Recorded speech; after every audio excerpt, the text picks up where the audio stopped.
Alright, so we're back from our break, and we're continuing comparing which anime trilogy is the best. Rather, the Earth Godzilla trilogy, Godzilla Ultima, Monkey Boy, or Turtle Boy. Now, if you haven't seen our previous two videos, go check them out.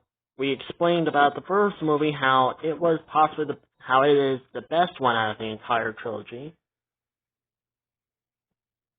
and how the second movie was complete garbage. How the third movie turned out. Will it turn out to be okay? Will it turn out to be worse than its predecessor? Or, we don't know. There's only one way to find out, and that is by comparing it. By going over the story and etc.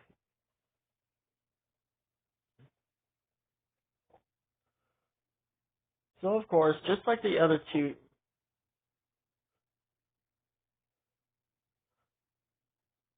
just like the first, so we literally pick up where we left off from the previous movie. And that previous movie was, of course, Sending Hunters to Battle. And now we're moving to the final trilogy of the Earth Godzilla trilogy. Godzilla the Planet Eater.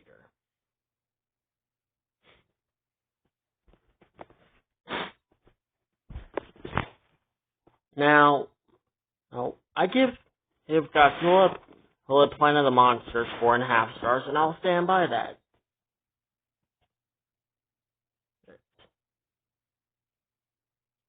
Sending Hunters to Battle, I give it 2.5 stars. Again, this is not my official review. It's just me comparing the stories. And then we'll get to the big finale.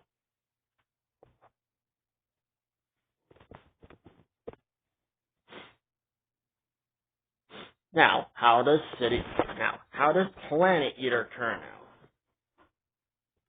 Well,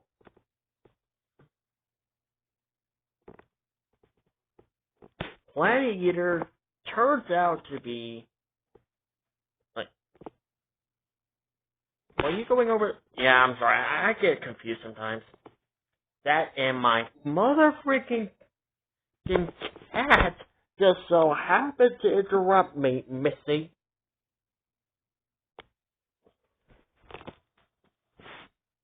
Anyways. So, as I was saying before, we pick up our story where we left off, and apparently we get the big reveal that the exif were the traitors, which of course I was already aware about that. I was mostly aware about NetZs.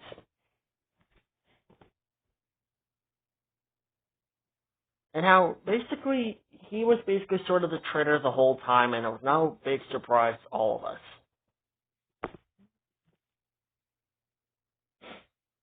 And again, Haru is not picking up the story. He's not leading the characters anywhere. If anything, he's a passenger. He's no longer the leader. He's no longer making the hard choices what a leader should do. If anything, he's being like Manila from Monster Island Buddies. Godzilla versus Jet Jaguar, sometimes friends fight. He's giving up his position as leader.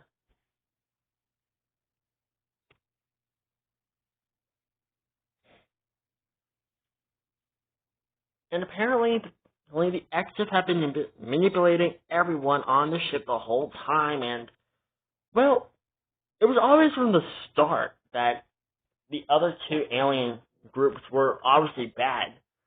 And, I mean, have you learned anything from a Godzilla movie? No one can trust any alien characters.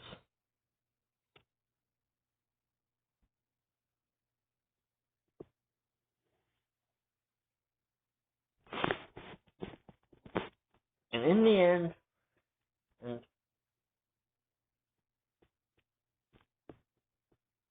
and aliens always turn out to be aliens. Backstabbers. In a Godzilla movie. Why am I not that surprised?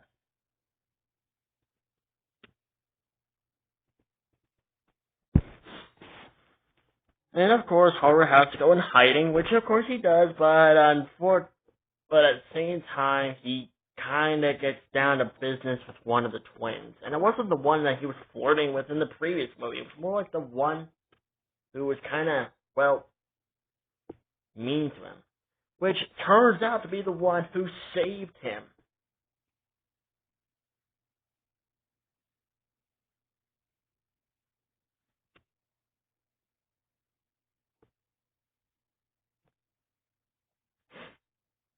And while they're doing that, the other twin is basically getting abused by Nephites. This movie is dark as hell. Literally. And I do have questions about why was that such a good idea to add a making out scene in the middle of a Godzilla movie. I'm not the one who came up with that idea, I swear.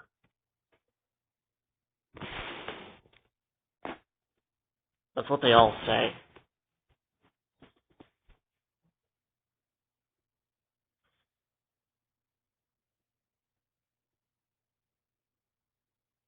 Anyways, now the part that actually gets good was Ghidorah showing up. When King Ghidorah shows up, the story gets back up and running. We actually have a good story now. When Ghidorah shows up, he makes everything go to hell, and we actually have a good scene where Godzilla's about to fight King Ghidorah, and well, the thing is, Godzilla can't really touch this King Ghidorah. He can't really touch him, let alone hurt him.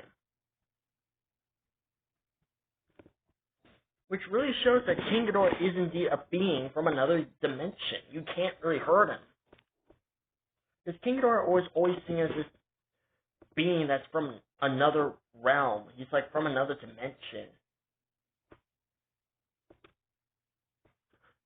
Well, in the previous Godzilla movies, he was always able to get hurt. But this incarnation of King Ghidorah actually didn't get hurt when Godzilla fired his atomic breath. Let alone, Godzilla couldn't even touch the guy.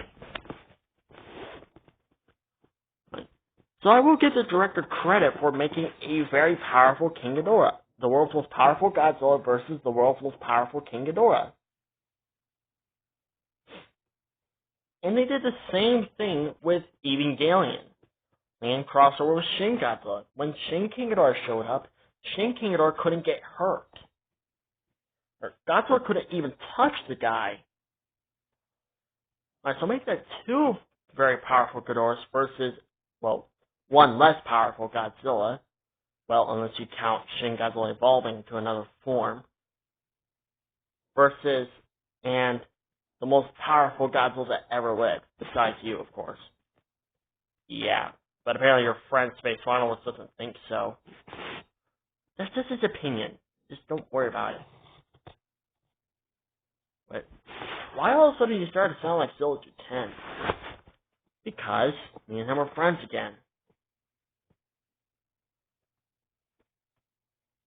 We're friends now. Well, again. But besides that, I basically learned that I basically learned from his videos that other people's opinions don't really matter. It doesn't really matter what they think.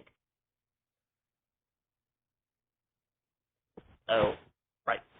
Anyways, so even though this film has the nerve to cut away from a monster punching another monster, to go straight back to the human characters, and Netflix puts Haru into this weird hypnotized state, and Haru can't really fight back, and it was just both trippy and weird. And of course, Mothra gets her appearance, but she only lasts for about a second. Did you miss Mothra? Did you blink? Well, guess what? You missed Mothra.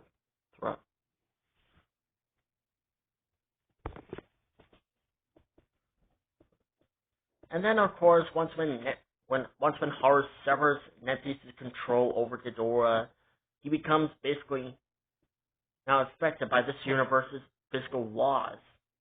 And now Godzilla was able to kill King Ghidorah or push him back into his dimension. And of course, our heroes can start to live their lives with with the Hotua, and, well, Haru becomes a dad and decides to commit suicide because if technology is around, then Ghidorah will eventually come back. And the cycle will just repeat itself again and again. But the thing that buggers me the most is Haru killing himself. Like, why did Haru decide to kill himself? When you could have changed your ways, dude. You could have changed. You could have let go of your anger towards Godzilla.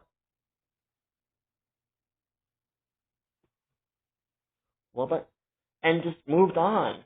But instead, no, you couldn't afford to let go of your anger because the story continues to go absolutely nowhere. I would have liked it more if it was just about Godzilla versus King Ghidorah. Where Mothra comes in and gives Godzilla the power he needs to defeat King Ghidorah, and then the human characters realize that Godzilla is, in fact, this planet's rightful ruler, but at the same time, its protector. He's not just this planet's dominant life form, he's also the protector of this planet. I would have liked that a lot more, but instead, no, that idea was just basically wasted. So, and as a result, I give Godzilla the Planet Eater only 2 stars. Only 2 Golden Godzilla stars.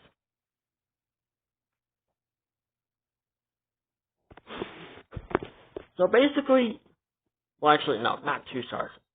Because of its a little bit of action in it, I would give it 3 stars.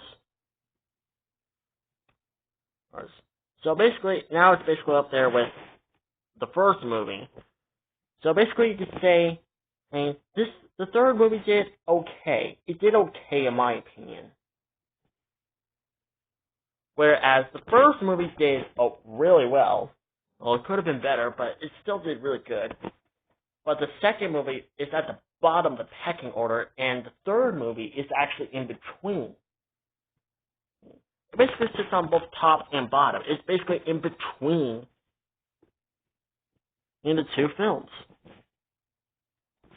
What I'm trying to say is the Earth Godzilla trilogy is not that bad. There are some good moments in there, I will admit.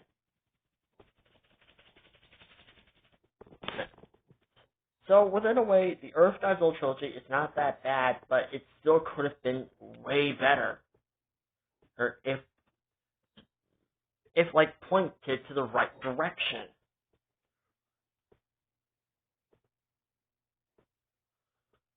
That's all I gotta say. So, within a way, Godzilla Earth, your trilogy is not completely bad. It's okay. It's an okay trilogy. Could have been better, but it's an okay trilogy. Oh. So, you really don't hate it? No, I just hate the certain parts about the film. And it felt like they could have been changed, you know? Hell, I even made theories about how it could have happened in Planet Eater. Although I felt like I should have did it back in City on Edge Battle and Planet of the Monsters. Oh well. Alright, now get out from that spot, because Ultima's gonna take over. Oh yeah. Now we're moving on to Godzilla Singular Point. Ladies and gentlemen. So don't forget, subscribe, like, comment, and tell us in the comments below.